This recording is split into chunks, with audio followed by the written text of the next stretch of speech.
And we are live. Welcome to episode 9 of Mind Adventures Presents Theatre in the Apocalypse.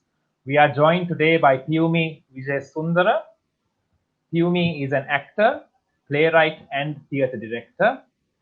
She is a graduate of the University of Colombo, currently reading for her master's in theatre directing at the University of Essex, United Kingdom.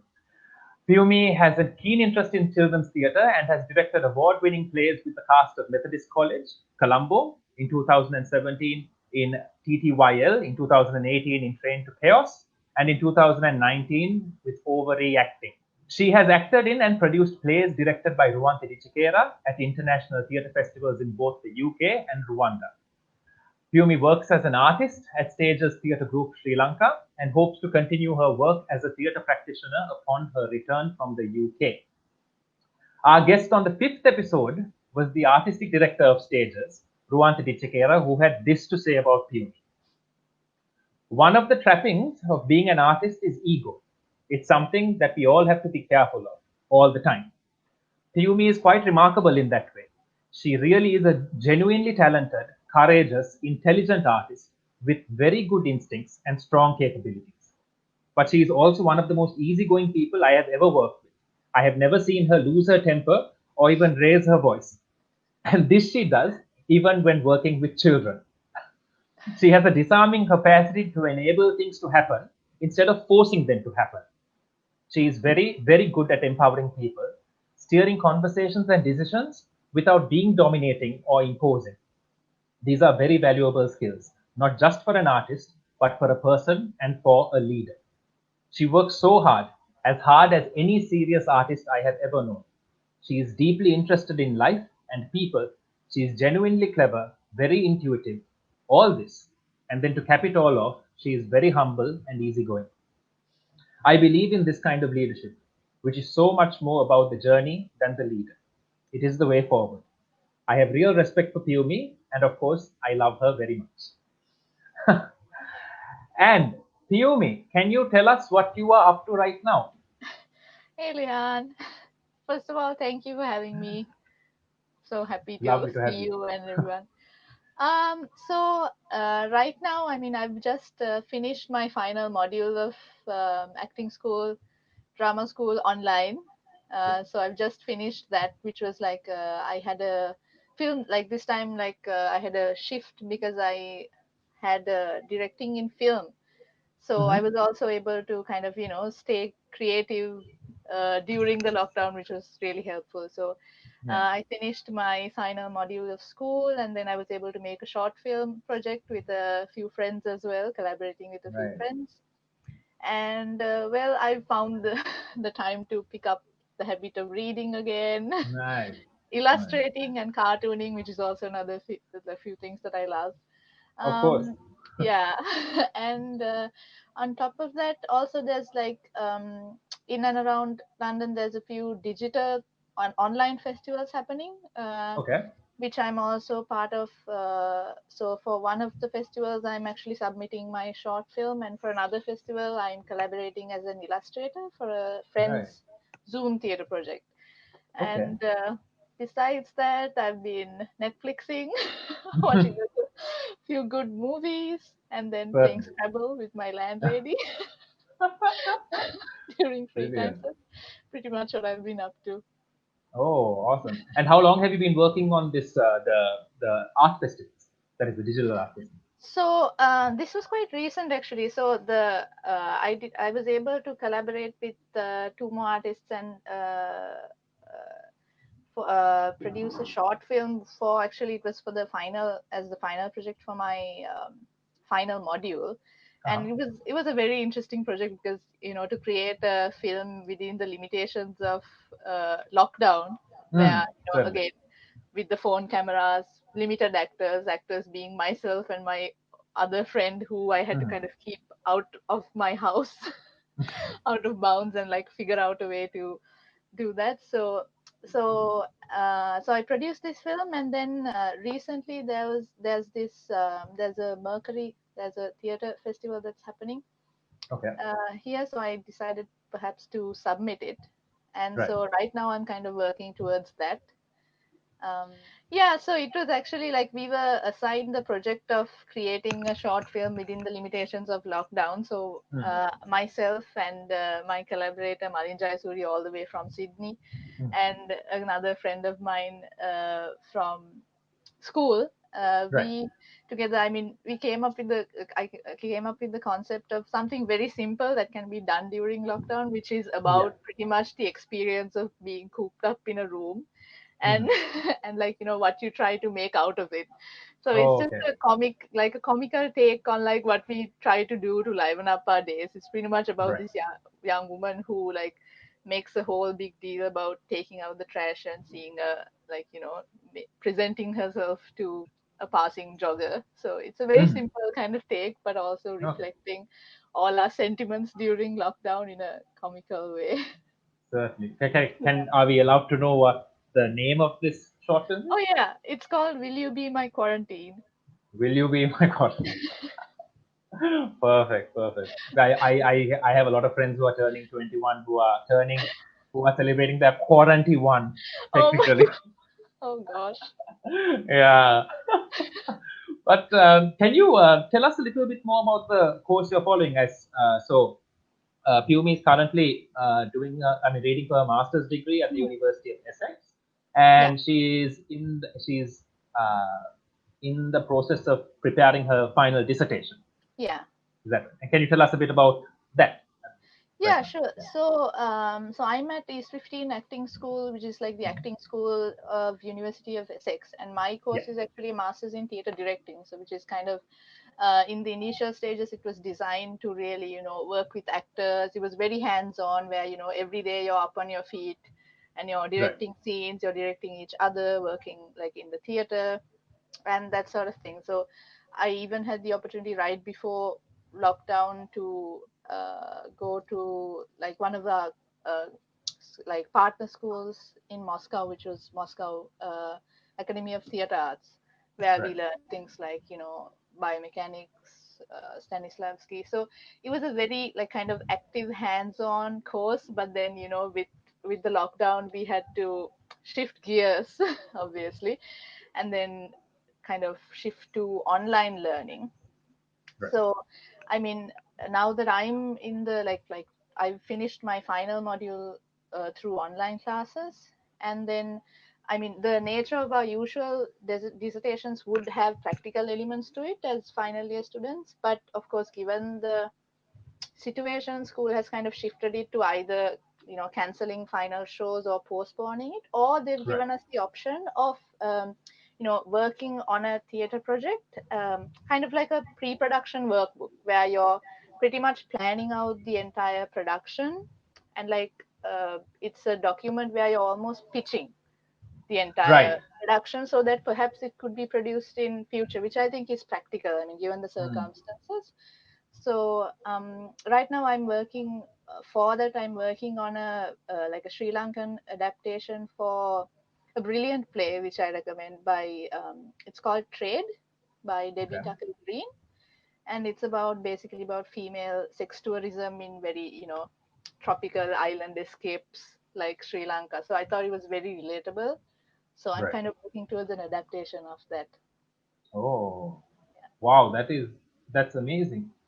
That's Yeah. amazing. And what you were saying about having to also adapt in the sense of um, now the dissertation that you are kind of writing is formed based on the constraints right now, in that you Yes. have to pitch that would also kind of be like the future in the sense that when it comes to how we would have to pitch, Exactly. given all of these things, it's a crazy sort of adaptation that it is that you're speaking of. And Yes. um, when it comes to the that shift for you from having these practical kind of Mhm. hands-on classes to now having them you know uh, having these classes online? Can you tell us a bit about what that transition was like?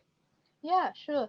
So, like I said, I mean, I kind of ended my course on a bit of a high note because I was, like I said, in Moscow, Hmm. and those classes, like I said, we were doing biomechanics and directorial acting under like brilliant teacher Tatiana Right. Tarasova. Right. So the classes were like, from 8 a.m. to 9, like 12, we would be doing very physical things. And then late afternoons, we would be in class directing, working with music. And then suddenly, like, it was an interesting shift because during this happening, like while we were in Moscow, we were hearing about the changes happening, and we were like not exactly sure where things would go. And then suddenly schools in Moscow closed, and that's when we knew things were getting serious. Right. So, and then we returned to UK, and then it was our final module. And then the schools, I mean, initially we couldn't even begin to imagine how, like, especially because theater, I mean, it's a challenging shift for all students, but I think because theater is so reliant on, physical presence and contact, we didn't even know like how this would work. Right. So, like, while in the beginning we were skeptical, I have to say, like, teachers in acting schools have really, like, tried their level best to give us, the most they can through this platform. Because, I mean, we Right. have to be realistic. They can't deliver the entire, like, theater package, like, through like a digital media, because it's about That's liveness. But they've definitely tried to adapt courses. Like, for me, fortunately, I took on film directing, which I think was easier on like a digital platform. okay. But some of my friends took on like directing comedy and things like that, so they had to kind of adapt to working with actors via Zoom, which was Mhm. challenging. But again, teachers tried to like adapt classes in such a way that you can like try and get the best out of the situation. For example, in our case, we even had like guest artists who did things like clowning, you know kind of tried to lay the basics of what you can through a digital platform. Right. Which, I mean, I'm grateful because in a way, like, I mean, having those classes during the lockdown, like, it was kind of like a, it kind of, it was in a way like it put things into perspective. Because I'm sure if classes had like if they just said, okay, we are going to postpone, I think it would have been more disheartening in a way. um Definitely. yeah, so I mean, and then again, schools have also created digital platforms where students can start to put out, things like short films. And I think mainly what schools have tried to do, both for actors and directors, is try and increase their digital fluency. Right. Because I think we don't know how long this might go on, so it might be good to take on new narrative forms, you know. Yeah. Definitely. Yeah, although, like, I feel like as a directing students, I feel like I had it easier though, rather than the acting students, because I can't speak for the acting students. And, like, I mean, from the conversations I've had with my acting friends, I've seen that they've found it far more challenging to work on Zoom. Even in my Right. experience of working with the actors on Zoom, what I noticed is, like, it's so difficult to not have an audience to feed off from, the space to feed off from, or each other to feed off from. So, we tried to create that atmosphere as best as we could. So, when it comes to Zoom, sometimes it was just unmuting ourselves so they could hear us snickering, or like hear us applauding. Just a simple kind of feedback that they can feed off from, to just get that energy of being, Sure. having an audience. And Which I think it's not like we had a lot of time to adjust and get used to the Zoom interface as well. yes, It's a exactly. it's a Yeah, weird and very yeah. tentative kind of thing. Mm. Um, what motivated you to study directing and film directing specifically? Yeah, so I mean, my entire course is actually geared toward theater directing. Right. So I mean, initially, I mean, in my experience with working at stages, I mean, I've enjoyed all kind of, as we all do in Sri Lankan, like, the theater has to be multi-role, as producers, as actors and directors. And I think what I enjoyed the most was the directing process, because I really Right. liked. I also love writing, so I kind of really enjoyed being part of that creative process, working with actors, especially with like child actors, who I like really miss right now, because it's a completely different, as you also have a, know, it's like a completely different experience working with kids. It's quite amazing. So because of that, I also wanted to kind of study, like, because most of my experience had been in, acting, and also I've had the chance to work with some incredible artists back home. So I thought I'd like to pursue directing further. So to perhaps sharpen my skills on that end, I thought I'd pursue a directing course. And actually, the film directing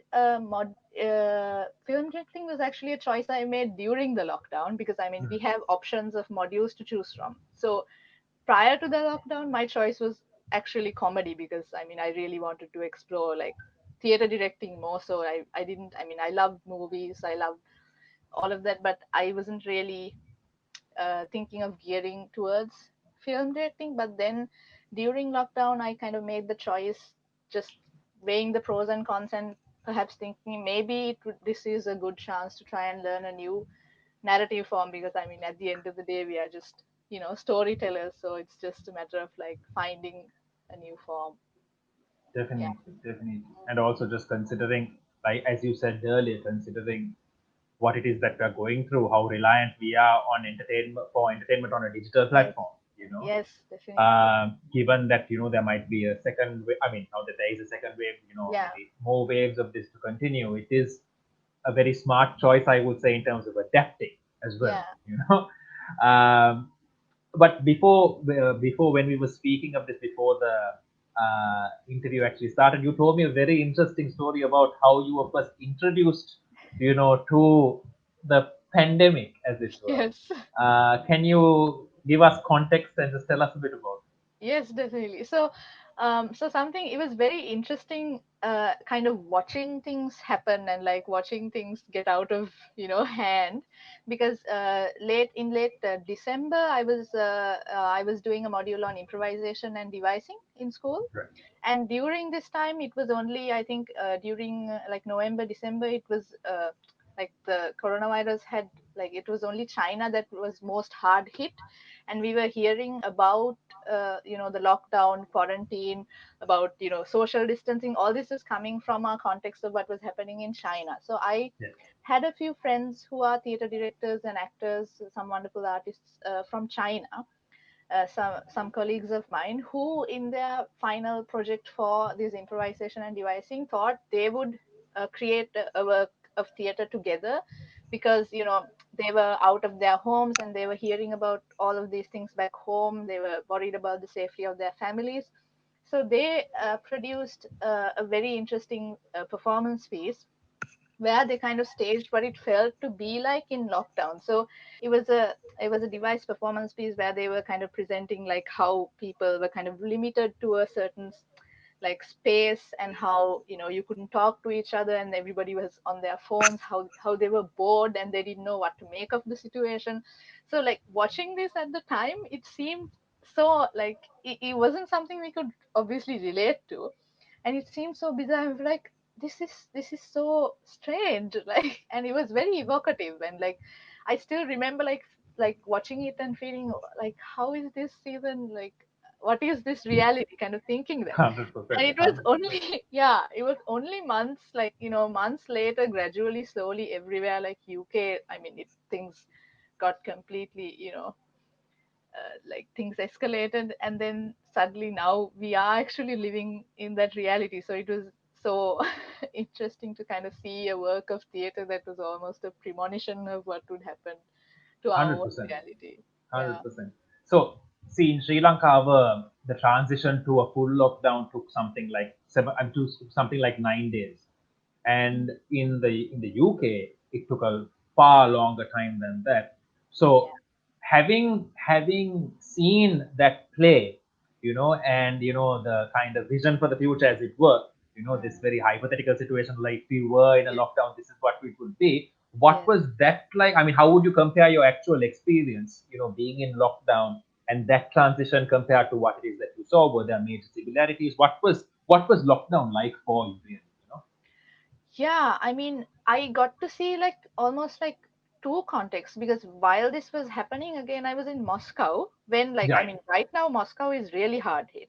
Yeah. But at the time, it was like just beginning to happen. And I felt like at the time, like, there were temperature checks at train stations. We were starting to see things changing. Mhm. Like, suddenly there were temperature checks at train stations, and slowly, like, during our last weeks, I remember when we would go to, like, tourists, like, like landmarks, they would say, I'm sorry, we decided to close this down. And we could see things gradually, slowly shutting down. And even when it comes to our mentality, I just remember like how I remember when it was that everybody started having hand sanitizer, and like, we were in a group, so it was interesting. We always had that one friend like with hand sanitizer, making sure everybody was.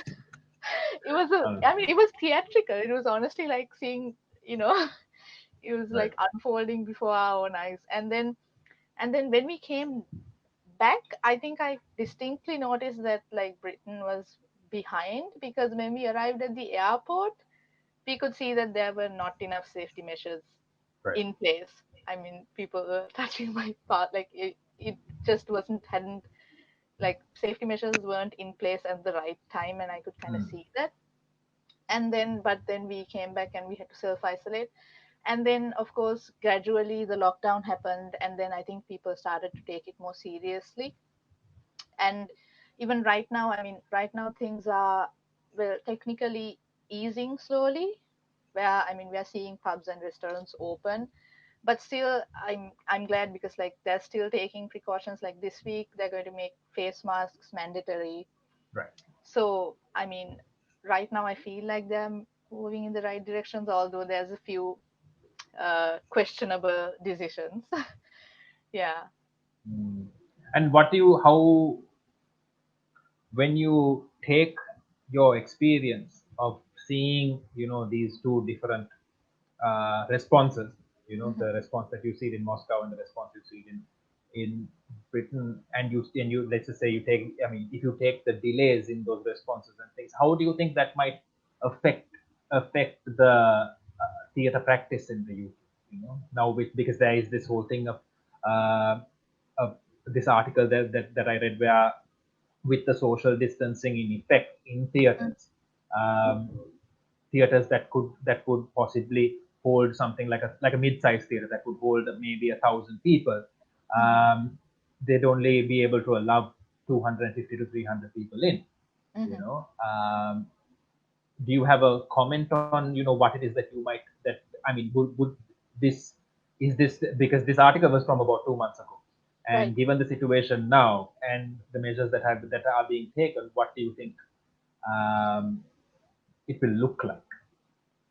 Yeah, so I mean, like I said, like pubs and restaurants have opened so far, and as for theater, for a long time, the government didn't talk about an exit strategy, which was Right. very concerning. So, I mean, there were a lot of people like voicing their opinions about it.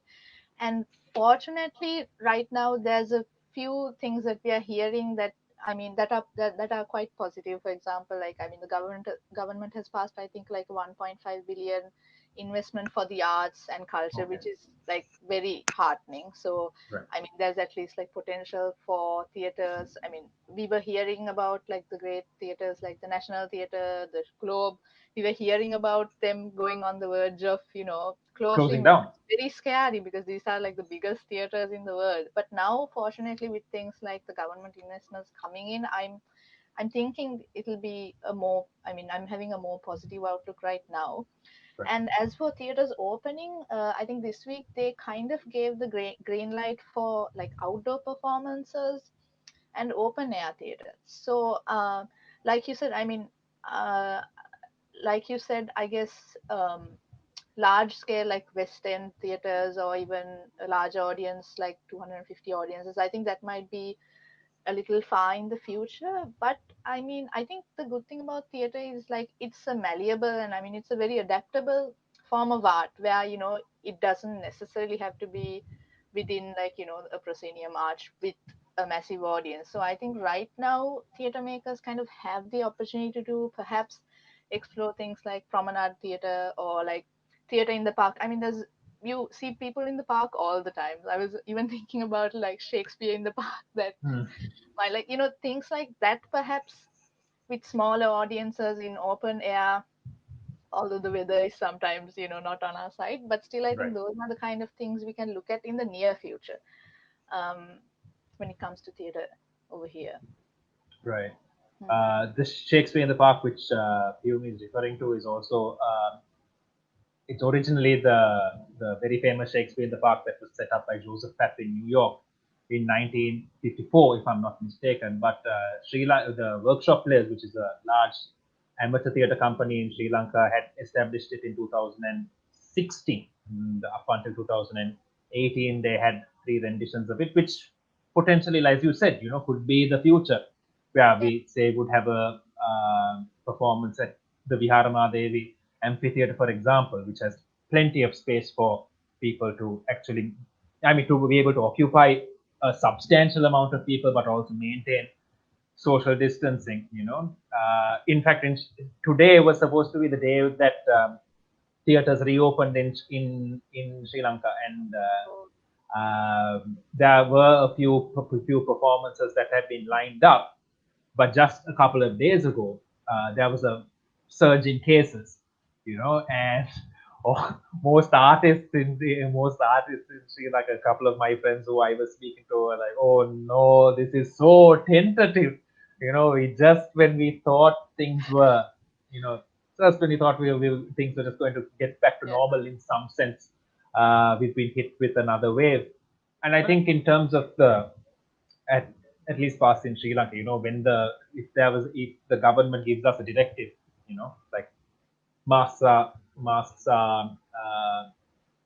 absolutely mandatory. You can't, I mean, say curfew times and all of those things. Those government directives do kind of move an Yeah. entire community. I mean, since you have to play to that tune. That's what it is. But I imagine that the sort of adaptation that you have, in the sphere of education and in theater education, because the universities and everyone is like kind of still trying to piece everything together, that adaptation is slow. So there's not really a new normal for Yeah. education yet.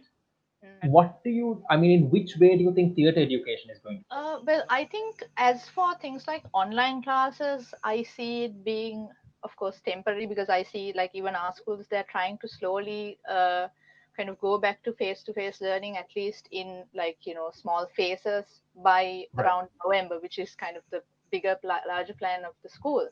But I think in a more broader level, I feel like the way that this time will change theater education is in how they will try to increase, like I said, the digital fluency of theater students, which Sure. I think is something we've realized I at this point, because like right now, that is the only viable form that we see. I mean, Right. whether we like it or not, it's kind of seen as the only viable form. But in a way, I think increasing this fluency is actually a good thing, because this might, I mean, prompt theater makers to look at, all the other available options. There's illustration, animation, like I said, filmmaking, which is a completely different ball game, and then just general things. And even like general, like this time has also given us time, like at least our school, they've also geared us towards kind of um, looking at creating our portfolios and documenting theater.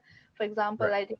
I think we've all realized the importance of kind of documenting your theater work, because even like the theaters like National Theatre, the Shakespeare Globe, right now what they're doing is they're streaming their prior performances, and one of the ways they're also kind of sustaining that theater is through the donations they receive as people watch and subscribe these Yes. to these online, like what they are showing off, like previously staged performances. Right.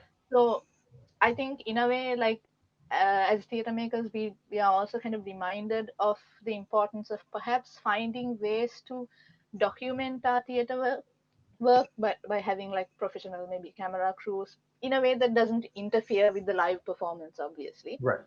I think that's one thing. So for me, I think as a major change, this is what I see. And again, like there's a lot of festivals. Like for example, like I had the major disappointment because I was about to be part, like volunteer for the Edinburgh Fringe Festival, which is one of the biggest arts festivals in the world. But even those festivals have now opted to, like pretty much all the festivals have opted to go digital or find or postpone, or like try and find ways that theater makers and artists can still produce some kind of content um, that they want to, or or even just promote their work or engage in like workshops or just collaborations at this point. So that's one thing. And another very interesting thing that I thought was like, for example, this, I mean, prior to Zoom and all of that, like when it comes to collaborations, what we most likely do is, I mean, we would get the chance sometimes to work with international collaborators when we travel to projects, Right. travel to do theater performances in different festivals. But during this lockdown, like I, for example, have been helping out for another like colleague's production, and she's in America. And for example, for my own thesis work, there's I'm getting a lot of design support from artists like Jayampati Guruge, who is back in Sri Lanka. So I think at a pre-production level, this is eye-opening for theater makers, because you suddenly see that like you don't have to be in the same space to perhaps start creating something. I think so that kind of like collaboration that we can do digitally, perhaps even at a pre-production stage, there have now been like, this has kind of opened our eyes to ways that we can go around doing it. I think those are the major changes that I see. Right. But yeah. Piumi, I have a question. When it Mhm. comes to you actually wanting to study theater, I watched an interview you gave with Ruanti in 2018, and the question was about the legacy you wanted to leave behind. Mhm. And I quote, "It would be if I was able to create some attitudinal shift. Personally, I've loved acting throughout my childhood, but it has always been something I've thought of as being in the sidelines while I pursue the real career. And honestly, working with her, that is Ruanti, um, has inspired me to orient myself towards making it my career and making it my end goal, in that I am an artist." And I can definitely identify with that in terms of my relationship with my boss, Tracy, who is the artistic director of Mind Adventures, and how she inspires me to be a serious artist as well. Um, and this attitudinal shift that you're talking about is specifically to do with this whole thing of a real career.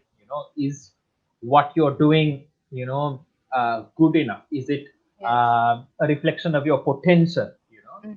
Yeah. And in limbo, in during the curfew, during the lockdown, when the chips are down, you do find yourself, and I know a lot of artists have found themselves, myself included, asking myself those same questions of, is it worth it? Is what we're doing, is this worth it in the long run? Aren't we being utterly kind of careless about our future? And I want to know what your comment is about this, given that this interview was in 2018, Yeah. and now having, you know, gone through the lockdown, as an emerging artist as well. What are your thoughts? Yeah, I mean, that's a very loaded question. Yeah, extremely, Because, extremely low, extremely low. yeah. Sorry, Yeah, but no, no, yeah, not at all. I think because it's for an artist, like you said, it's a very ongoing struggle. Mostly, I don't think it's because of it's an ongoing struggle internally, but right, mostly it becomes an ongoing struggle of what affects us around us, and like how the arts are generally regarded when it comes to the state. And for example, if I just bringing the example, very recently I was like encountered with this article, which I'm sure you also encountered, where at a point of crisis like this, you are kind of wondering what are essential and non-essential workers. So in that category, obviously, given the circumstances, I'm talking about healthcare workers, and being in the forefront of a situation like this, we are again brought in this to the sidelines as non-essential workers, certainly, performers, entertainers. And like part of us kind of dies every time you hear it, no matter the circumstances. And but then, like again, like you said, I still strongly believe that just like essential like healthcare workers at a time of crisis, they have their work cut out for us. For I think artists also always in the world, they have their work cut out for us. And I think especially in a time like this, we have seen how people almost rely on arts, like definitely, whether it's a movie, whether it's music, just kind of to at least try and retain a sense of normalcy or kind of a Sure. nostalgia for the past, and to even like to untangle like what our current reality is like. We kind of like rely on arts and artists, or whether it's just doodling on a book. Yeah. I still think there's like, artists just have a voice and like a role to play, even especially in instances like this, I've realized. Because art is also kind of like a coping mechanism, both for the artist and the audience. I think, like, for me it has been a coping mechanism right now. So definitely. And like you said, one of the, for me, what the beauty of like theater or being an artist is like the fact that you can actually create an attitudinal shift or change the audience in some way, and also especially change the artists you work with. I mean, as an actor, I've experienced that, like, working with Ruanti, like working on certain productions, I've just begun to rethink things entirely. And for me, that's like, personal change and growth is just a completely tough situation, and it's not something people reflect on a day-to-day basis. And that's another thing I've learned, especially working with children, for me has been really enlightening, because they're so kind of, it's been a give and take. I mean, I've learned so much from the kids I've worked with, more than I suppose what I've what Been they've able got. to impart to them. Yeah. Because yeah, kids are like so honest and blunt, and if they think something's not Oh, working, definitely. they'll just tell you, like, and and that ability to kind of be honest, and try and find meaning also, I think. So for me, I still like, even as, I think especially at times like this, it's difficult, because like, at times like this you are concerned again about actual income, right? Sure. Like times like this, I'm not going to lie, I'm honestly thinking about safety nets, because we all, especially at times like this, when that it's going to take a while for theaters to recover, um, especially financially, Yeah. our everyday, funders, patrons, they're all in a difficult situation where, economically speaking, like theater wouldn't be a priority even for our audiences again. So it's a matter of trying to find ways to still still touch people, still kind of do your artwork. It is a struggle, but uh, intrinsically I still believe, like, being an artist, you still play a big role, especially at times like this. And it kind of helps. Arts, being like dabbling in theater, dabbling in film, all of that has helped me recover during this time. It's what's kept me afloat. We can take two takes on it. Either we can be on the offensive or the defensive. Both ways. Like, if we are on the offensive, we kind of need to find ways to kind of approach audiences again, find new ways to respond to what's happening around us. As we've seen, throughout the years, like we've even seen new forms of theater emerging, especially out of extraordinary circumstances like that. We've seen new forms of theater emerging. For example, absurd theater, all of that, during the Industrial Revolution or whatever, when people can't really make sense of the world anymore. There's poets, writers, artists who are trying to help people understand it or untangle the situation and try and find connection again, which I think would be really necessary right now, because for us right now, even hugging a person seems strange. That's everything we've known before, like human contact, the way we kind of our relationships, they've changed. So I think we're going to need artists to try and reconnect people also, in a way. So I don't know if Definitely. that made sense. It was a bit of a No, long. it completely did. And because I think that is the kind of shift that even, I mean, we need as artists to hear exactly what it was that you said, about uh, to remind ourselves of what kind of role it is that we play, you know, um, in terms of just our contribution to society. Hmm. And I completely agree with you there. And just connecting it to the work that you've done with kids at Methodist College, and also with the Stages Theatre Group Junior Ensemble. I know that the arts hasn't been deemed as an essential service in the context of the pandemic, right? Mhm. Um, But do you feel like this designation might affect if it? I mean, if the information was privy to children as well, where they was like, okay, now the arts is not essential, as such. This is and will always be my hobby. How do you set about creating a attitudinal shift in kids, at this point, and well, at least after this and with everything that we have to face now. Yeah, I mean, I think in general, also this, I mean, this is not new where you think, even in schools, the moment you say you pick the arts and perhaps not science and maths, people don't really take you as seriously, which is Yes, something I've experienced myself. certainly. Um, so I think this has to come from, I mean, this has to, I think, stem from also from the family and educators, and like I think this is something that we need to like shift. We need to also shift gears in the way we look at education right now. Right. And I think in a way, at times like this, children are actually more encouraged to get creative because they're at home. Like it's actually easier to encourage children to perhaps read more, create more, Certainly. and find innovative ways to do this. At a state level, theater makers and artists should be kind of involved in the way in our education system. Teachers, I mean, you can't blame them because this is not something they've done before. This is a completely new thing, and you don't really know how to keep a kid's attention span online. I mean, it's hard enough in a classroom, so when you shift gears to doing a lesson online, I mean, teachers are just doing pretty much what they did in classrooms, trying to like read the passages and give them things to note down, but it's not working. And Right. here's instances where we as theater makers who are right now in the midst of actually exploring even like digitally, like how to be performative like Certainly. this is pretty much my last modules. Like we've been finding so many ways to be performative and engaging through a digital platform.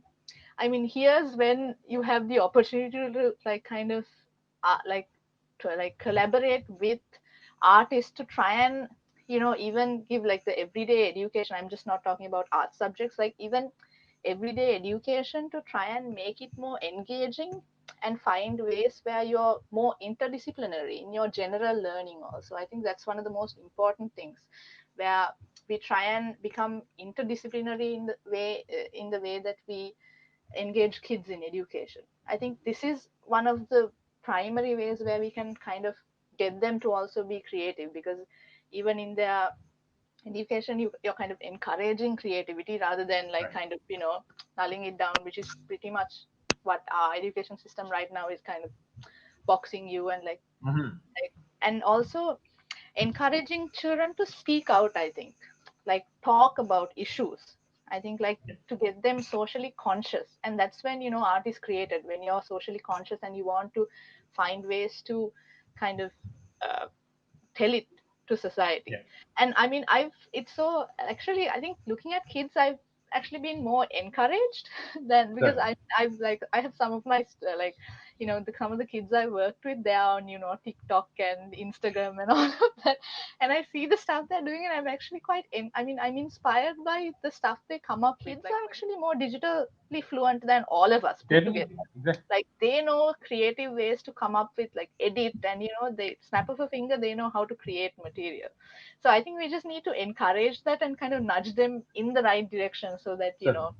they're not completely glued to the phones for the wrong reasons. Perhaps encourage them even in those areas, like even that can be made fun, like where okay, you use the phone but you use it for something creative. We as adults just need to start listening and giving kids a lot more credit, because I think Yeah. they're a lot more intelligent than we give them credit for. So I think For sure. For one of sure. the And I primary things.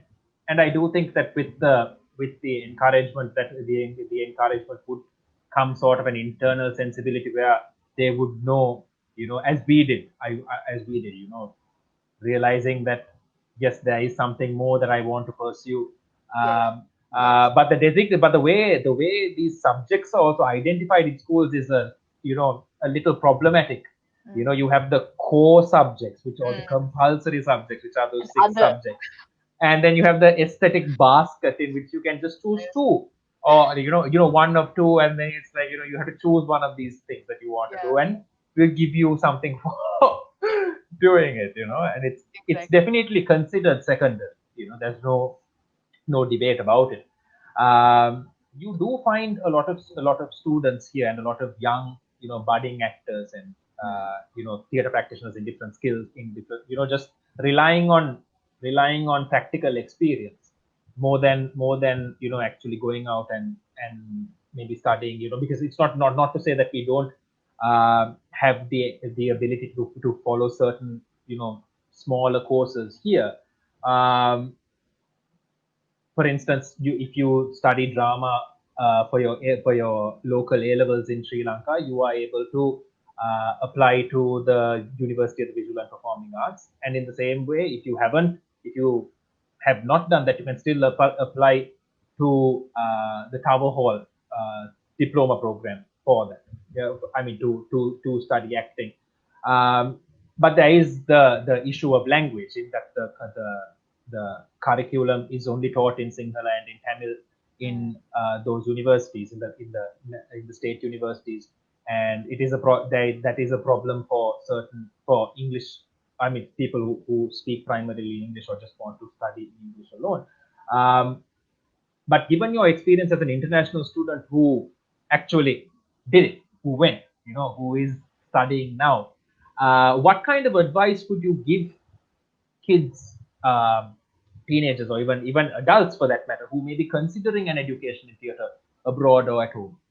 I mean, I've seen incredible talent back home, and like even when I come to acting school here and I see actors, I'm still like, in my head, I can see like actors back home who would so well like fit this scenario and who can like all, I mean, who can also contribute something special for the classrooms, because again, these classrooms are very collaborative, because like even in my course, like I learned a lot from my course tutors, but there was Right. actually a, a more vast amount of learning that I earned from my colleagues, because they Mm. are from all different parts of the world, and they've all specialized in different kinds of theater. So when it all comes together, I mean, it's quite incredible the kind of learning you get, the shared learning you get. So I think, I Amazing. mean, as for theater students who want to pursue theater, I mean, what I learned from my experience is like, just because there is no I mean, of course, like we have the options of like the visual and performing arts university, and like the Sri Pali campus, or if you're, like you said, if you're taking like the Tower Hall course, or I guess private Right. courses. I mean, just because that's the only thing that seems available in Sri Lanka, I don't think you should get disheartened, because things like theater, I think another one of the primary things is also practice. And like even when applying to like universities here, something that I noticed is they give like priority is given to how much you practiced, rather than Right. like over your batch. Of course, like it counts if you have a bachelor's degree in something humanities related, something that kind of connects to theater and performance. It's a disadvantage, but more than anything, what the theater makers here are actually looking for is how much practice you've done, how Right. much have you acted, have you worked with you know theaters, have you watched plays, what are the plays Certainly. that inspire you, have you just been engaged in what is happening locally? And that's a very interesting take, I think, because how it's interesting, because like in Sri Lanka, we think about, of course, we want to go out there and learn about what's happening out there, but what out there wants is actors who've done something here, like substantial here, and who actually want to pursue more theater that is local, because what they're also looking for is someone, like I said, who can share with them the knowledge that is in within our context. So I think Right. one of the main things is like even what I did, like soon after, sorry, my degree, because my degree was actually in English literature, and so it was not um, specifically geared. While I learned drama, modern drama, things like elements of that in my degree, it wasn't geared towards performance. And what we as theater makers who have had the opportunity to go out, I think what we should do is come and share as much as we can Definitely. with the younger, like with the actors who are here. Like for example, I mean, you and I were both at Deborah's Suzuki. I mean, it was just like a 3 to 4 day training, but I mean, I learned so much from that, something that I could not have been able to learn, you know, back home, because we don't have the Suzuki theater culture back home. But like the fact that she brought it, I mean, I learned so much and grew so much just from those 4 days. So I think Right. seek out workshops, seek out like a theater like that you're passionate towards, like, a genre of theater that you're passionate towards, and kind of start from the bottom up and just like kind of be engaged. And also don't be afraid to apply. Like, I know overseas, I mean, even for me, like the first thing that comes to your head is, of course, like, it's thousands of pounds. How am I going to sustain myself in the country? There's rent, there's just so many things to consider. But I don't think you should be afraid of that, Right. because just work towards applying first. Build up a good portfolio, like document the things you're doing, research, and like kind of really try and figure out what is the area that you want to go in, research universities. Because I'm quite, I mean, even myself, like I was able to find a partial scholarship, because honestly, if a lot of like most theater schools, drama schools here, if they see something in you, they will find you as an asset and try to help you get here. Definitely. So I mean, in terms of funding, I think there's lots of ways that you can, now there's crowdsourcing, there's part-time work. I mean, it's not easy. I'm not sugarcoating it and saying it's easy, but I'm saying it's possible, it's Definitely. doable. So not to be fearful just because of that big process that is ahead of you. Sometimes we think, as soon as we think theater, the first thing that pops into our heads is like London and, New York. Or not really, because even like, India has NSD, which is an incredible theater school. So I think you just need to find what is the right fit for you. Fit for you. So just because Definitely. it's the most heard university, it might not be the right fit for you. The right. So I think Definitely. it's So all about that research does count. The experience that you get, and yeah, what is that you are building towards. yeah. Right. And if you had to choose between directing and acting, because you do identify yourself as an actor, playwright, and theater director, which would you choose if you had to choose between one or the other? I think directing. Yeah. Ah. And I would you mean, continue with directing the youth and directing children's theater? Would that be your line, or is there something, as you said, that you're going to bring back, which we can anticipate? yeah, I mean, I mean, children's theater isn't the only kind of thing I'm looking at. I'm very interested in actor training now, because I feel, I mean, I Right. found it really interesting just working with actors for a prolonged period of time and trying to sharpen either one specific kind of skill, and that's been an interesting thing for me. So I think the All way right. forward for me, it would be, yeah, device theater, working with youth, and perhaps actor training, hopefully. Yeah. Oh, that's going to be brilliant for us to experience once you come back. Which will be when exactly? Do you have an idea when you are to return? Yeah, If all so goes well and like our well, borders are open and you can come back, that is. yes. So right now my dissertation is aimed, I mean, I'm supposed to submit towards the beginning of September. And so my hope is to return home in September. Fingers Return. crossed. Fingers crossed. Yeah. Yeah. All right. I'll All be right. praying to the repatriation flight gods in the meantime. Repatriation flight. Exactly. Exactly. So we'll hope to see you Yes, in end of the year. yes, And I can't wait. yeah, and Oh. Deshant Tendukun has a question. Mhm. Are you seeing students of your generation quitting theatre or seriously considering it? I put it up here. Um, I think, well, of my generation, um, I mean, in the past year, I've actually seen students really considering it, and I mean, perhaps with the way, like, theaters have been operating, and like, uh, and also, fortunately for us, like in the, I think, last few years, they also introduced this other stream, if you remember, where it allowed students to kind of mix subjects such as like art subjects and, Right. math subjects. So in terms of like school, I mean, there's been little progresses like that kind of encourage perhaps students who have an interest to perhaps pursue it. I mean, in general, it's I've seen students of my generation interested, but I think this the lockdown situation has perhaps kind of negated that a little, Yeah, yeah, as we discussed, because suddenly we are all thinking about safety nets and like yeah. having The an economics of the whole the situation, exactly. economics of the situation. Yeah, so I think this has been a bit of a um, like a bit of a pullback. But as for younger generations, though, I'm like I said, as for like the young, like the students in like school now, I've actually seen more, like seeing them considering it more than our generation has. Honestly, it Right. could perhaps be the fact that they are far more open to like the world than we were at their age, because of social media. And again, like I said, like kids are more woke now, and they are like even because like they have so many performative outputs Hmm. right now, whether it's simple things like I said, like whether it's Instagram, TikTok videos or Yeah, whatever, that kids are, I think I think the younger generation is more geared towards it, and I feel like they have a bit more encouragement than we did. definitely. And then there is a clarification here that Deshan has made. He should have been more. He says, "Sorry, I should have been more Current clear. students I at meant uni current level, students at a uni level." right? Current students at uni level, I think, it's mixed. It kind of depends on the context as well, Yeah, because definitely.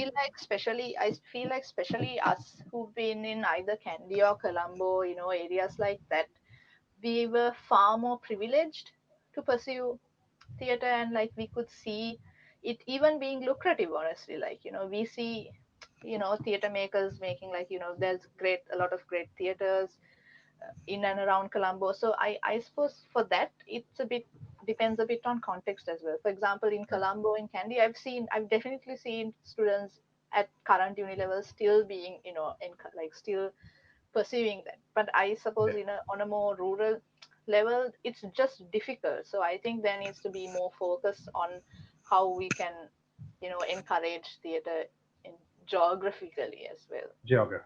Yeah. Right. I wanted to ask you about the books that you have been reading. I have a segment called "Books by My Bedside." I wanted to know what it is that you have been reading uh, Yes. in the this situation, in the apocalypse, as it were. Yes. So quite ironically, I've been reading 100 Years of Solitude. Right.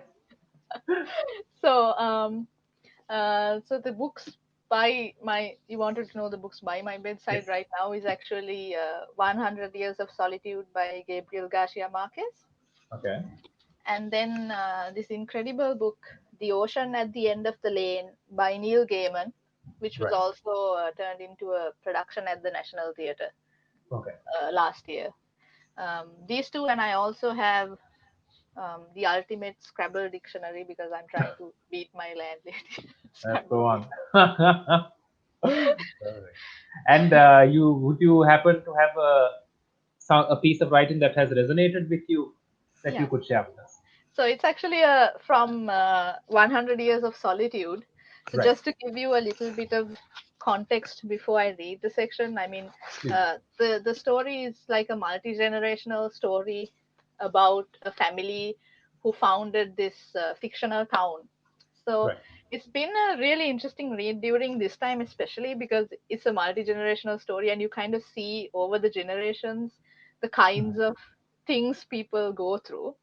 And Right. one part of it is actually this there's a bit of magic realism in it. So one section of it is actually about this insomnia plague that hits the town.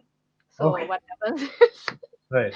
yeah, so there's insomnia that is spreading, and the consequence of it is you get insomnia, and the result of which is amnesia, which is a Right. little strange. But so this is how it's described. Mm. All strangers who passed through the street of Macondo at that time had to ring their bells so that the sick people would know that they were healthy. They were not allowed to eat or drink anything during their stay, for there was no doubt that the illness was transmitted by mouth, and all food and drink had been contaminated by insomnia. In that way, they kept the plague restricted to the perimeter of the town. So effective was the quarantine that the day came when the emergency situation was accepted as a natural thing, and life was organized in such a way that work picked up its rhythm again, and no one worried anymore about the useless habit of sleeping. And there's just another chunk which is a little ahead. So they went on living in a reality that was slipping away, momentarily captured by words, but which would escape irremediably when they forgot the values of the written letters. At the beginning of the road into the swamp, they put up a sign that said Macondo, and another large one on the main street that said God exists. In all the houses, keys to memorizing objects and feelings had been written. But the system demanded so much vigilance and moral strength that many succumbed to the spell of an imaginary reality, one invented by themselves, which was less practical for them but more comforting. Right. Thank you, Piumi. Yes, you're welcome. I I really appreciate that. And we have a question from Tracy, which is, if you hadn't chosen theater, what alternate career would you have chosen? Journalism, which is again another Journalism. bit of a, I mean, I actually tried pursuing, I worked for a newspaper for a while, and like initially that was what I was geared towards. As my, career while I Right. acted. So I mean, because I also have a keen interest in writing, so I wanted to kind of mix that with my interest in what's going on around Hmm. me. Yeah. Certainly, certainly. Oh, that's great. And I think with that, we've reached the end of our interview. And thank you so much, Piumi, Thank for you for having agreeing me. to the interview, for joining us, for sharing so many wonderful insights. I think it's been a real encouragement for artists like me, also on the come up, to hear what it is that you had to say, words of real encouragement and inspiration. And I wish you all the best with your Thank you thesis so and with much. the rest of your semester at East 15. I hope it'll be awesome. Thank And all the best with the art gallery, with the short film project, with all these projects that you're working on at this point, really keeping yourself busy. Really happy to see it. And I can't wait to see you at the end of the year. you. Yes, So thank me you so too. much. I can't wait.